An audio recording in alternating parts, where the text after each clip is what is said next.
माताएं कहती हैं, गुरुजी बेलपत्र कब खाना चाहिए और कब नहीं खाना चाहिए। शिव महापुराण की कथा कहती है, जब शरीर में रोग हो, शरीर में कष्ट हो, तब शंकर जी की चढ़ी हुई बेलपत्र अगर पूरी 3 पत्तियां,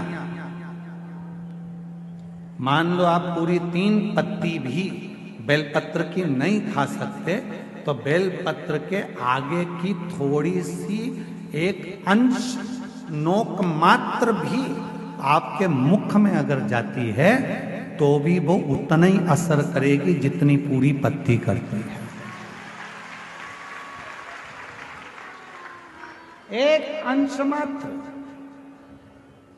अब कोई तुमसे पूछे क्यों महाराज जी ये कथा कहाँ मिलेगी, तो स्कंद पुराण में, शिव महापुराण में, देवी भागवत में इस कथा का वर्णन है कि भगवान देवादिदेव महादेव हाकड़िया की रोटी बनाई, काकड़िया की साग, और परसे माता पार्वती जी पावे भोलानाथ, माना शिव रटोरे, छोड़ दो कपट मन शिव रटोरे, शिव रटोरे मन शिव रटोरे, छोड़ दो कपट मन शिव रटोरे।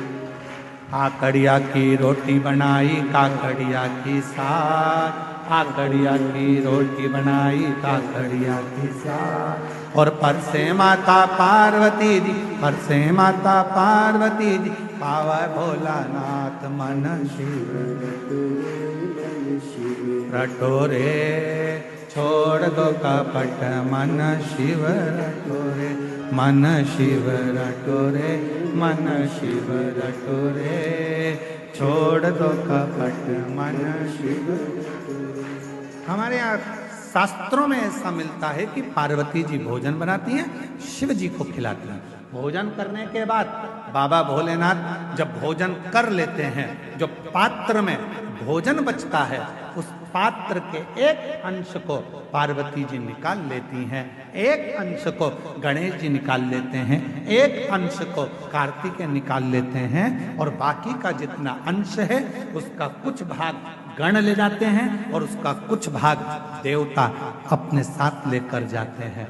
तो कहा 33 कोटि देवताओं को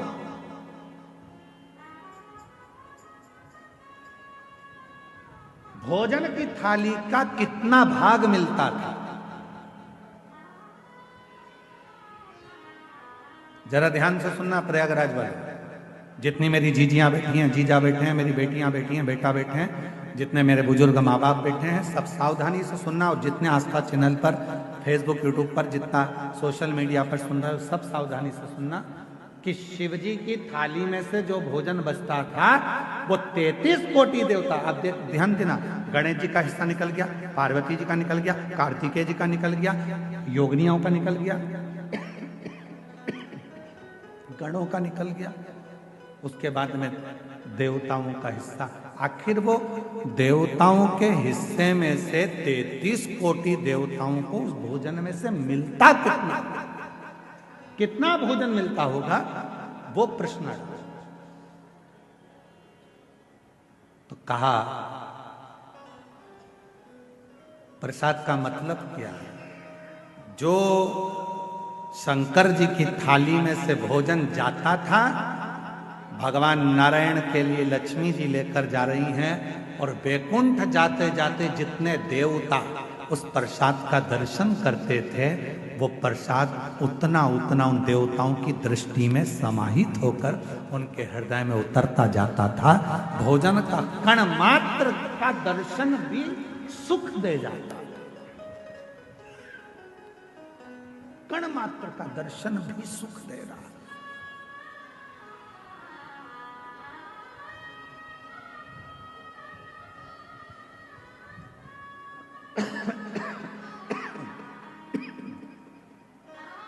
एक कण मात्र का दर्शन। हमने देखा है जिनके नाम लिए जाते हैं, पत्र पढ़ा जाता है, जब वो बेलपत्री लेने के लिए आते हैं और बेलपत्री लेकर जाते हैं तो कई माताएं कहती है उस बेलपत्र का दर्शन करा दो। बेलपत्र लेकर जाने वाला पूछता है कि बेलपत्र का दर्शन कर कर क्या करोगे? हमने शिव पुराण में पढ़ा है, उमा संहिता में वर्णन है, कौमार खंड में भी वर्णन है कि शिव जी के प्रसाद का मात्र दर्शन कर लेने से भीतर के सारे विषाद समाप्त हो जाते हैं। सारे विषाद केवल प्रसाद का दर्शन करने से ही विषाद समाप्त हो जाए।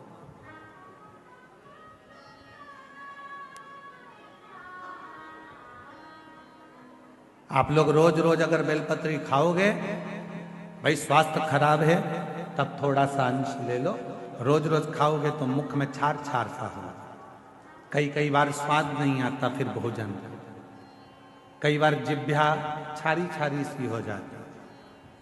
रोज क्यों खाना? रोज बेलपत्र अगर उठाकर ला भी रहे हो, उसमें से एक अंश मात्र, कण का मात्र बेलपत्र को अपने मुख में ले लो, बहुत। बाकी की बेलपत्र का क्या करें गुरुजी? लाओ, सुखाओ, इकट्ठी हो जाए, चूरा बनाओ, चूरा बना के महीन पीस कर उसको रख लो, उसको रख लो। कभी कोई बहुत ज्यादा कोई तकलीफ में व्यक्ति मिले, उसको चुटकी मात्र की वो बेलपत्र का चूरा जो शिव पर चढ़ी हुई बेलपत्र है उसका दे।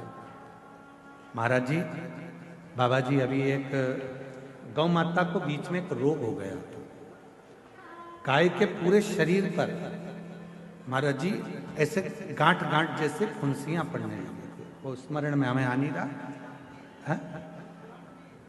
हाँ, लंपी बीमारी हो पूरे में। सूचना मिली ऐसा ऐसा हो गया, क्या करें? हमने कहा अपने धाम पर जितनी भी बेलपत्र आती है उसको सुखाया जाए, सुखा कर पीसा जाए, पीस कर रोटी में मिलाया जाए और रोटी बनाकर गाय को खिलाई जाए। थोड़ी थोड़ी बेलपत्र की मात्रा, एक एक डेढ़ डेढ़ बेलपत्र की मात्रा की रोटी बनाई। डाला कितना? केवल एक बेलपत्र का आधा अंश उस रोटी में डाल डालकर जब गाय को दिया तो वो लंपी की जो बीमारी थी वो धीरे धीरे धीरे धीरे समाप्त हो गई।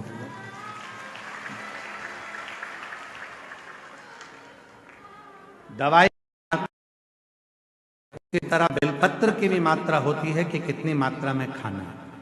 ऐसा नहीं कि बेलपत्र पूरी मिली है तो हमको पूरी ही खाना है, ले जाओ थोड़ी थोड़ी घर में सबको दे दो, बाकी के संभाल के रखो। कोई जीव को, कोई व्यक्ति को जरूरत पड़े उस समय पर वो पानी से उसको थोड़ी सी डाली और निगल गए।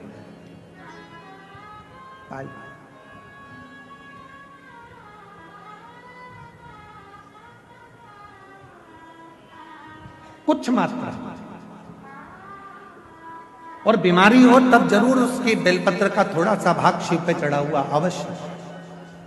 पर यदि आप स्वस्थ हैं, शिव की कृपा है, तो भले ना पाए, एक लोटा जल चढ़ाएं, जल का थोड़ा सा भाग अपने मुख में आचमन जरूर करें, उससे फल।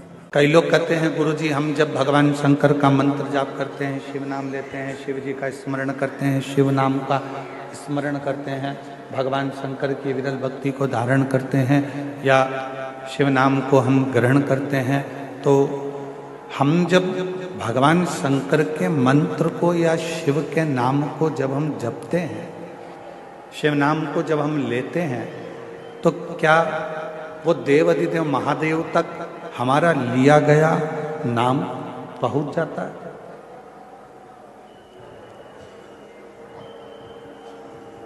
क्या देवाधिदेव महादेव तक हमारा लिया गया नाम पहुंच सकता है?